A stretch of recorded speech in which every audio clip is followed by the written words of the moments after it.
The NDIS is easy as pie!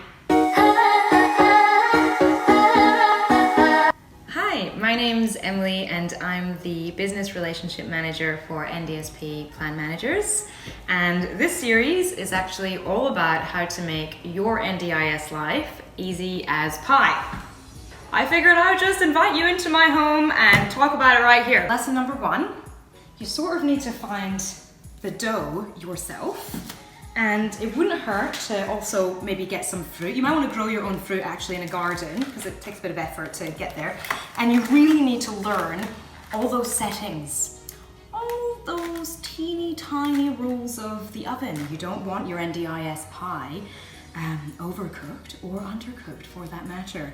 The point is, once you've got all these ingredients happening and the oven going well, the pie is delicious at the end of the day. So I just really wanted to emphasize that because I see a lot of negative stories sometimes on social media in particular about the NDIS. But then in my day-to-day life, in my job, I'm constantly getting good stories about how the NDIS has really changed people's lives, beyond being able to make pie, which is actually really difficult. So well done anyone who can do that, because this is from Woolies. But yes, I hear stories of people learning to run, to jump in puddles for fun, learning how to cook, how to socialize, how to communicate in a different way, how to start an enterprise for themselves. I just hear all these good positive stories from NDSP's participants and even just in conversation with I call them sector colleagues, but basically other professionals working in the sector, and some of those are participants themselves. Unpack some of these ingredients so that you can enjoy your NDIS pie at the end of the day. So here we are, day 1, and I think what I'd like to start with is actually looking at what that document means. What is that thing that comes in the mail? So I've got one here for you. Ta-da! Okay, so you've just had this in the mail and you're wondering what it means other than you've read the positive news that your NDIS plan has been approved. So that's the first good bit of news. This is actually containing your NDIS plan, and all it will do initially is give a bit of background information. It will tell you, usually on the second page, what your options are if your circumstances change or if you actually want to ask the NDIA to change their decision. And those are 2 different processes, which I won't fully go into today, but it is important to highlight that you do have options. So talk to your LAC planner, support coordinator, if either your circumstances change or you want to contest the decision. So then you get to this page, which has some really key information about your NDIS plan, one of them being your NDIS number. And I think a lot of people, rightly don't want to give away everything about themselves. But I would say you'll certainly be asked for the NDIS number. The reason is that is essentially your identifier in the entire NDIS system.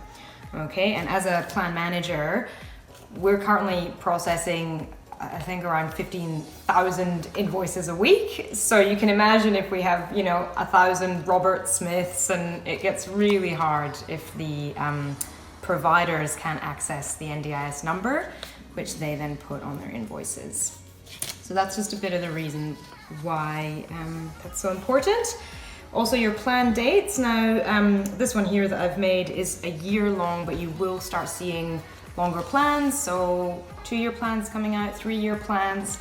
You really want to check how long your plan is, because whatever money is in your plan, you need to budget across, it could be anything, it could be 6 months, but your budgeting will look very different if it's 1 year or 3 years. So definitely check that one. All right, over the page is the About You section, which you'll fill out. You can even go to your planning meeting with this already prepared if you want. So I will just flip to the next bit, which is actually the final bit we will cover today. There's just too much to cover in one pie making session, guys. I'm really sorry, but I'll get to this one to finish off, which is your goals. Now, goals. Okay, so it's all about goals with the NDIS. Every dollar you spend has to link to your goal or one of your goals. The NDIS really is happy to distinguish between short-term, medium-term, long-term goals, which will vary throughout the course of your plan. I'm sure my goals at the start of 2021 have already changed drastically, and that's just the same for everybody.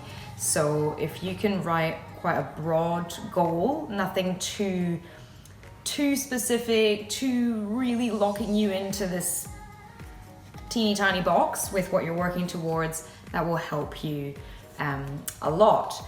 So just some examples of goals, and I do encourage everyone to have these thought out and written down before your planning meeting. Some examples would be, I want to learn to travel independently. You might want to return to part-time employment, and there could be loads of things tying into that.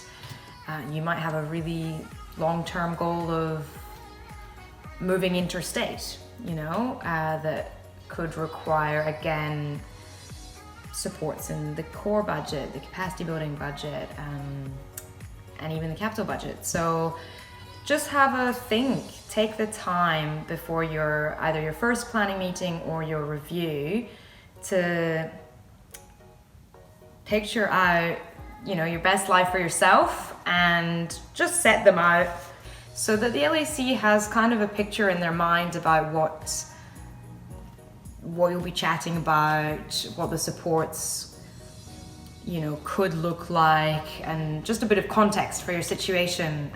Anything you can do to help them feel prepared is going to help you at the end of the day. So I think I'll leave it there for now. But essentially think of it as your NDIS goals are getting the settings right on your oven. So if that oven's preheated correctly, all the ingredients that you put in it will amount to something that you can actually eat later. So yay for that. All right, look, thank you. Oh, hang on. Clearly not gonna finish without adding topping to this,